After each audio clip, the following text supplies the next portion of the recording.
안녕하세요. 반투자 커뮤니티 주식부자 양손소 멘토를 맡고 있는 리팔톡톡입니다. 오늘은 요즘 핫한 HLB 임상 3상 성공이냐 실패냐 이 부분에 대해서 한번 살펴보려고 해요. 2019년도 9월 30일 어저께 이제 제작했던 영상이고요. 바이오 이번에 또 이제 많이 움직인다 그래도 항상 광분해서 그렇게 보는 게 아니고 내가 지켜갈 수 있는 자본 내에서 비중을 나눠서 장기적으로 그렇게 투자했으면 하는 바람이 있습니다. 자, 보겠습니다. 네, 한번 살펴볼게요. 자, HLB가 지금 임상 3상이 이게 실패냐, 성공이냐, 요 부분을 먼저 봐야 될 것 같아요. 처음에, 자, 이 실패라고 내용이 보도가 됐던, 그런 부분들이 뭐 때문이고, 지금은 또 왜 성공이라 그러냐, 요런 부분에 대한 이야기를 해봐야 될 것 같아요. 지금 이제 뭐, 중요하다고 생각되는 거는 10월 24일 날, 신약 허가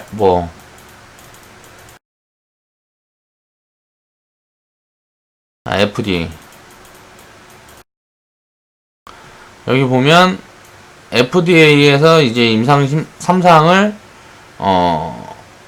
분석을 해가지고, 판매허가를 내주지 말지.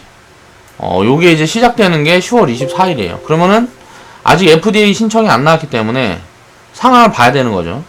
그러니까 이거를 FDA에서 과연 허가해 주느냐 요런 부분들을 상황을 봐야 될 것 같습니다. 평균 이게 신청이 10월 24일날 들어가면 6개월 정도?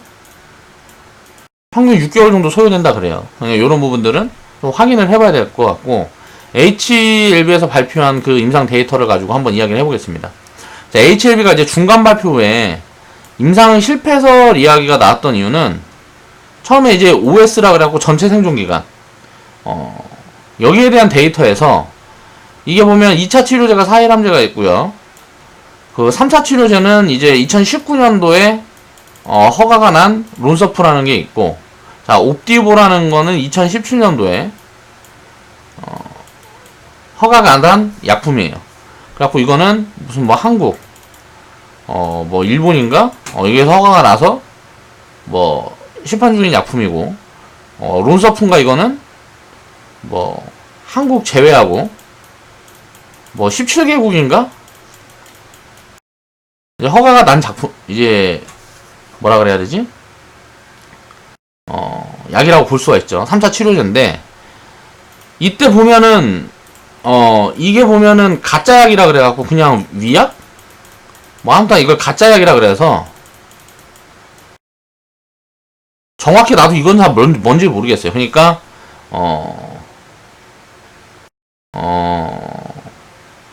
그냥 대충 내가 이해하기로는 틀린 부분들이 있으면 만약에 좀 댓글로 좀 정정 좀 해주셨으면 좋겠습니다. 그러니까 가짜약과 여기서 보면 사일함자를 다른 사람에게 각각 투여를 하는 거예요. 그래서 거기에 대한 다르게 나온 데이터를 가지고 분석을 하는 거죠. 그래가지고 이거는 이제 5점 이게 개월이 맞을 거야 아마. 평균 전체 생존기간이 사일함자를 투여한 이제 사람들이 환자들이 이제 5.2개월 동안 평균적으로 살았고 이제 가짜약을 투여받은 사람들은 3.8개월 살았고 이 이야기를 하는 것 같아요 이게.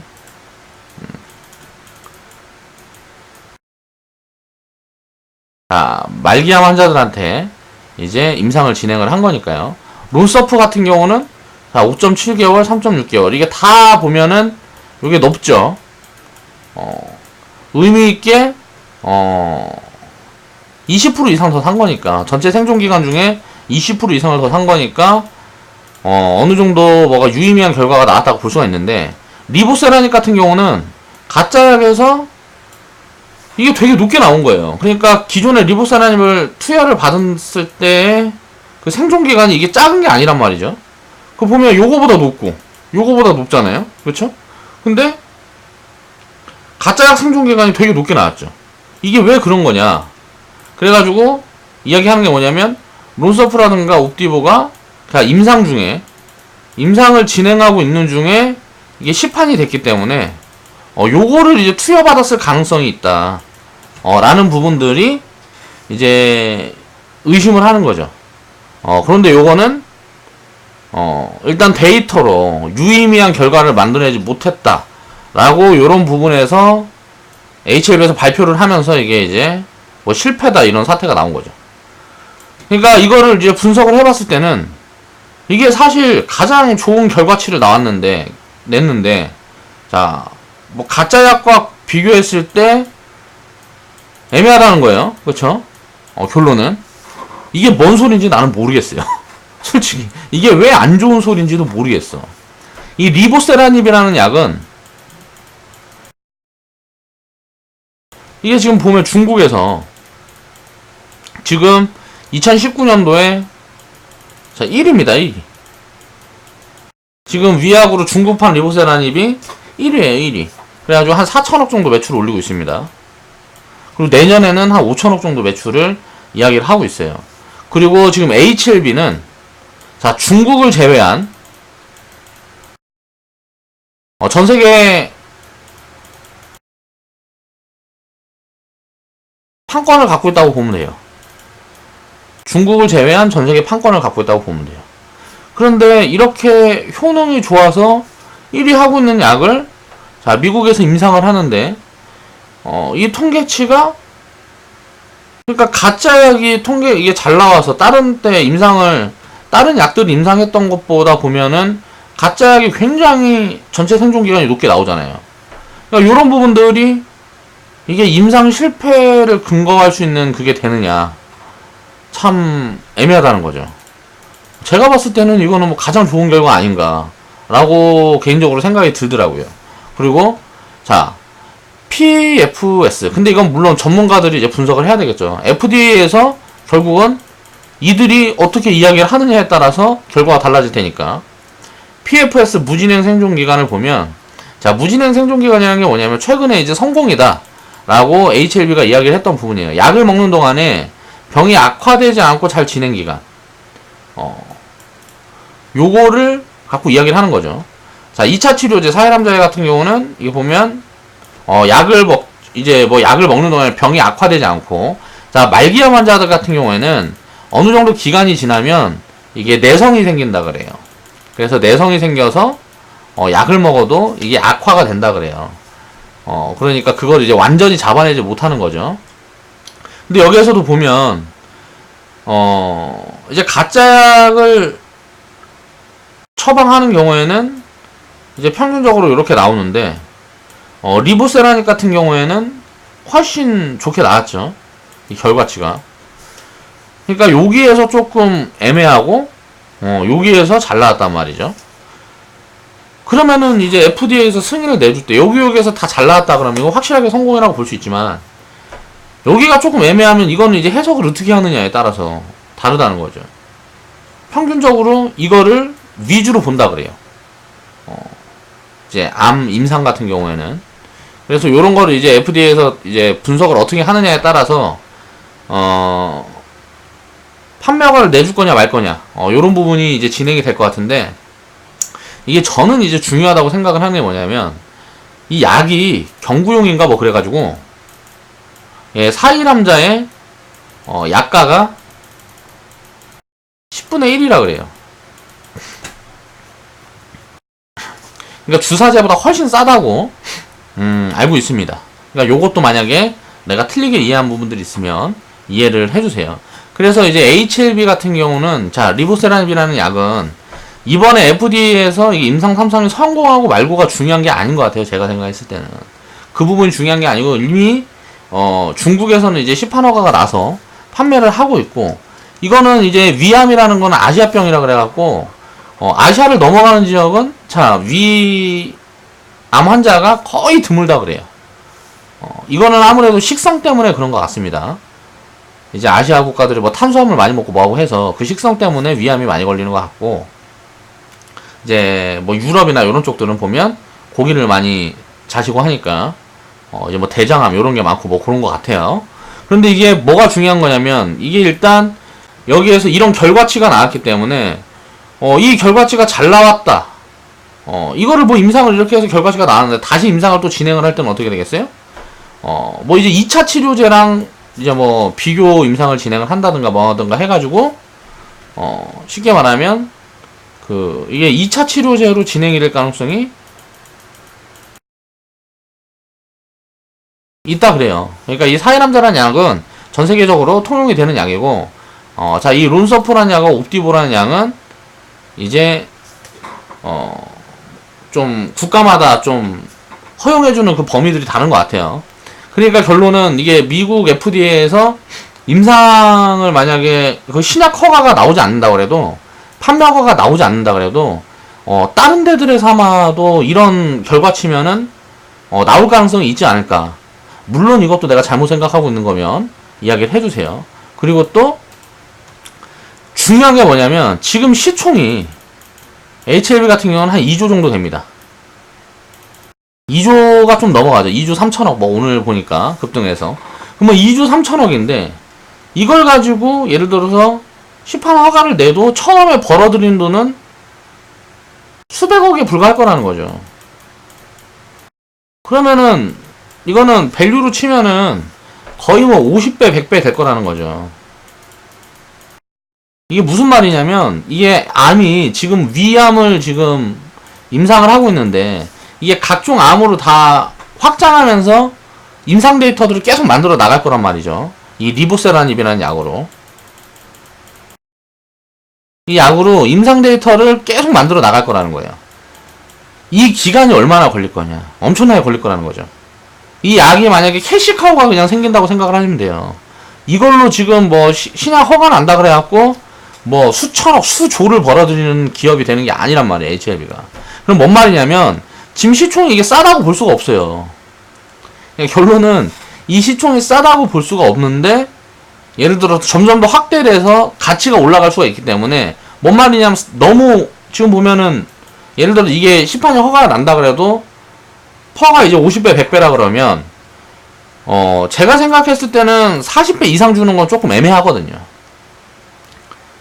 물론 뭐 이제 성장 가능성이 굉장히 큰 폭으로 증가할 수 있는 가능성들이 있기 때문에 다른 암에서도 이제 뭐 그런 결과치들이 나오고 근데 그 기간이 뭐 3년에서 뭐 10년씩 이상씩 걸릴 거라는 거죠.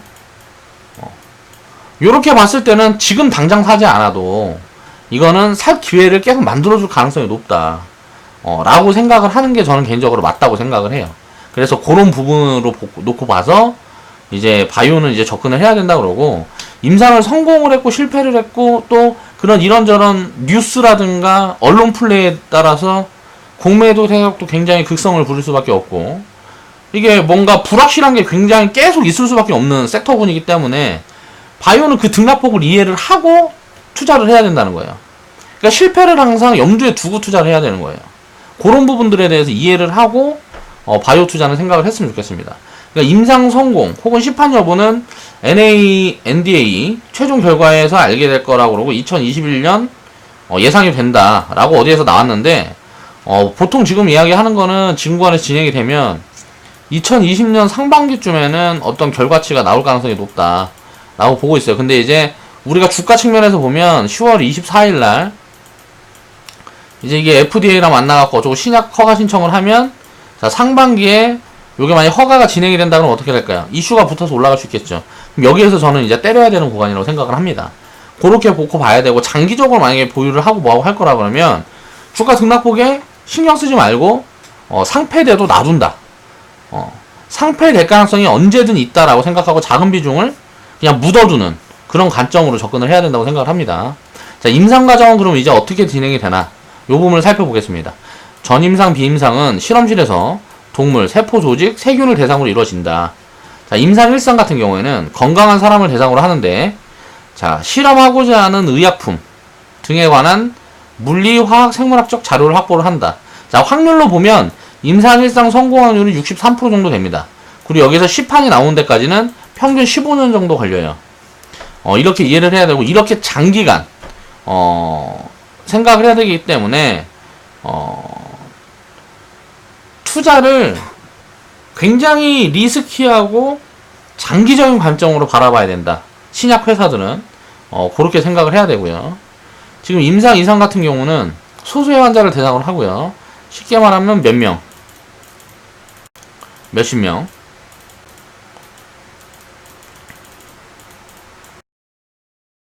예를 들어서 뭐 몇 명, 뭐 5명, 뭐 20명 이렇게 소수의 인원을 가지고 하는 임상을 이야기를 하고요. 의약품 양리 효능, 그리고 용량, 용법 및 부작용 등에 대해서 확인을 하는, 그러니까 아까 이야기했던 뭐 이런 여러 가지 이제 뭐 짜져 있는 그게 있겠죠, 항목들이. 그런 부분들을 데이터를 확보하는 그런 임상이라고 생각을 하시면 되고, 임상 이상 성공 확률은 한 30% 정도 되고요.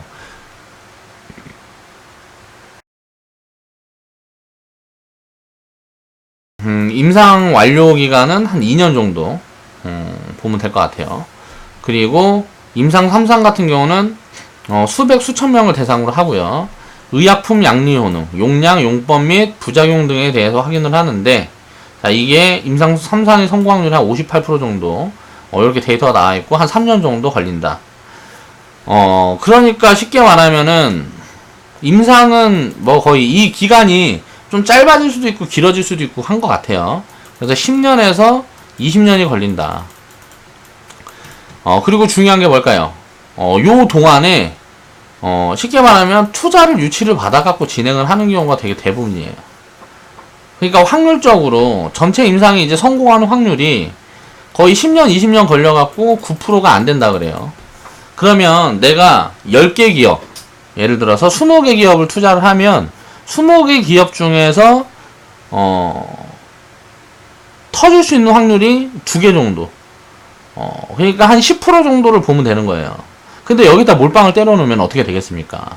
그러니까 바이오 기업은 투자를 할 때 굉장히 자기 쪽에서 여러 개 기업에 투자를 해서 그 중에 성과가 나오는 것들, 그런 것들만 이제 챙겨가는 관점으로 봐야 되고, 제가 생각했을 때 거의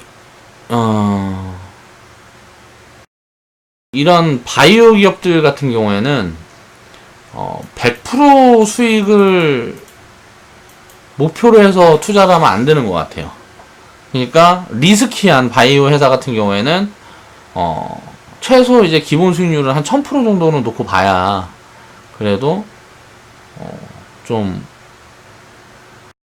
유의미한, 어떻게 보면 1000% 이상을 놓고 장기적으로 긴 관점으로 봐야 조금 확률적으로 이길 수 있는 가능성이 높지 않을까라고 생각을 하고 있어요. 그래서 이제 임상 3상이 진행될 때 보면 이거는 돈이 많이 들어요. 그러니까 이게 뭐 거의 뭐 수천억 들어간다 그래요. 그래갖고 이렇게 돈을 집어 넣어갖고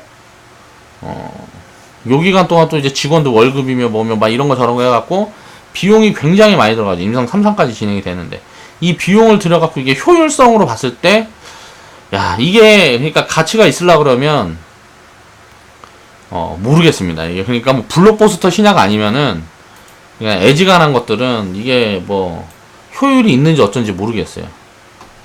자, HLB의 향후 전망. 자, 위암은 이제 아시아인의 병이지만 미국에서는 이제 희귀병이다. 그래서 희귀약품이 뭐 이제 지정이 되어 있는 걸로 개인적으로 알고 있습니다. 2019년도 매출 1위. 자, 위암 치료제는 행루이의 리보세라닙 중국판이다. 약 1년 매출이 지금 2019년도 기준으로 한 4천억 원 정도. 그리고 올해는 이제 2020년도에는 5천억 정도 지금 예상이 되고 있어요. 그러니까 성장이 엄청나게 가파르죠. 중국 1위 품목이 글로벌 1위 품목인 상황인데, 이 시장에서 자 3차, 4차 치료제로 등록이 될 경우에 매출이 몇백억 원대에 불과할 가능성이 높다. 그러니까 지금 HLB 같은 경우는 이번 신약을 통과를 하면 밸류가 굉장히 싸주고 이게 뭐 대박이 나고 그런 가능성이 있는 게 아니고, 캐시카우가 생기게 되면 추가 인상 시의 비용이 충당이 되겠죠. 그리고 3자 배정 유증 뭐 요런 투자 자금을 유치하기가 굉장히 좋을 거란 말이에요. 이 캐시카우가 있으면. 그래서 추가 자금 확보에 유리할 것으로 보여지고 투자 안전성이 업된다는 거죠. 그런 관점으로 봐야지 이게 뭐 신약 허가되면 대박이 난다 막 요렇게 생각을 하면 안 된다는 말씀을 드리는 겁니다. 그리고 추가 임상, 병용 임상 등으로 이제 적응적으로 확대해 나가면서 기업 가치 상승을 위한 노력이 계속 되겠죠. 그러니까 따로 남 임상을 계속 이제 진행을 하고 뭐 그렇게 진행을 되겠죠. 그러니까 이번 또 파이프라인이 지금 그러니까 HLB 같은 경우는 유의미하게 보고 있는 게, 자, 리보세라닙이라는, 자, 이 파이프라인으로 이거를 이제 얼마나 이제 확대하고, 확대해가지고 기업 가치를 키울 수 있느냐, 요런 부분에 집중을 한다 그러면 이제 가치 산출을 하기가 굉장히 어렵다. 그렇기 때문에 그냥 단순하게 뭐 1, 2년 만에 얼마를 벌겠다, 어떻게 되겠다, 요런 관점으로는 접근을 하면 안 된다 라는 말씀을 드리는 거고요.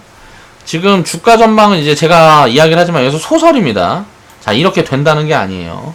자, 이게 지금 구간에서 이제 반등이 진행이 되면 제가 생각했을 때는, 자, 9만원에서 11만원 사이에 고점이 잡힐 거라고 보고 있고요. 그 다음에 이제 조정이 어디로 들어올지는 모르겠고, 요 정도 온다 그러면 한 6만원 밑에까지는 이제 다시 내려올 가능성이 높다고 보고 있고요. 지금 구간에서 만약에 눌림이 조정이 진행이 된다 그러면, 자, 5만원 이하에서는, 자, 매수 가는 구간이지 않을까. 요거는 이제 트레이딩 개념으로. 그래갖고, FDA 승인 과정이 진행이 되는 동안에 어떤 좋은 시그널이 나온다 그러면, 또 이제 여기, 10만원에서, 9만원에서 11만원까지, 자, 튀어줄 수 있는 구간이, 자, 요 구간에 돌입하면 나오지 않을까라고 생각을 하고 있습니다. 그래서, 요 정도 구간에 돌입하면, 이제 회원분들한테 한번 추천을 해볼까, 지금 생각을 하고 있고요. 바이오 기업들이 아니고, 지금 헬스케어 같은 경우에는, 자, 제가 생각했을 때는 지금 시총 1위가 셀트리온 헬스케어예요. 셀트리온 헬스케어가 지금 보면은 한 40배가 넘을 거예요. 잠깐만요. 밸류를 한번 보자. 펄을 한번 보면,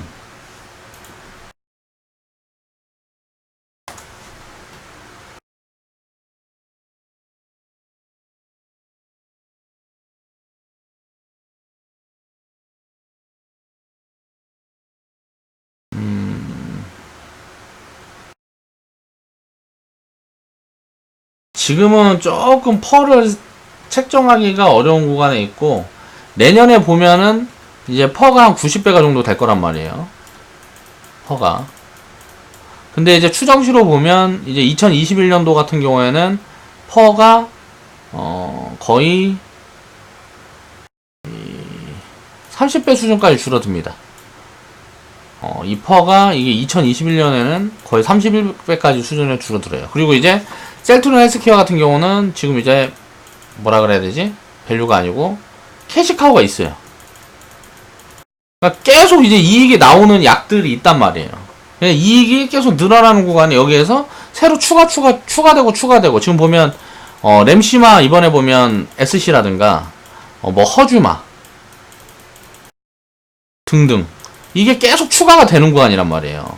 지금 HLB는 요렇게 돼봐야, 지금 보면 셀트리온처럼, 만약에 셀트리온이나 셀트리온 헬스케어처럼 돼봐야 지금 구간에서 이제 3배 올라가는 거예요. 근데 이렇게 되려고 그러면 시간이 얼마나 걸릴까요? 제가 봤을 때는 지금 HLB 수준에서 만약에 셀트리온이나 셀트리온 헬스케어처럼 되려고 그러면 못해도 한 5년 이상은 걸리지 않을까 라고 개인적으로 생각을 하고 있습니다.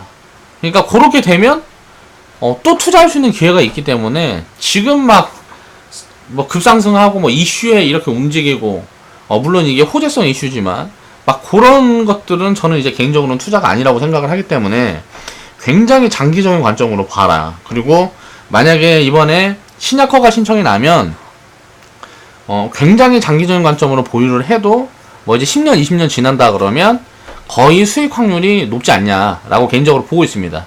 그래서 개인적으로는 안정적으로 투자하려고 그러면 이제 한 5년 10년 보고 셀트리온 헬스케어 같은 기업을 투자하는 게 맞는 것 같아요.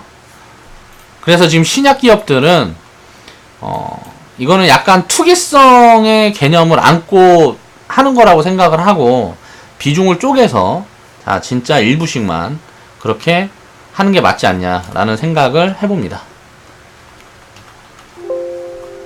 자, 오늘 영상은 여기서 마무리하겠습니다.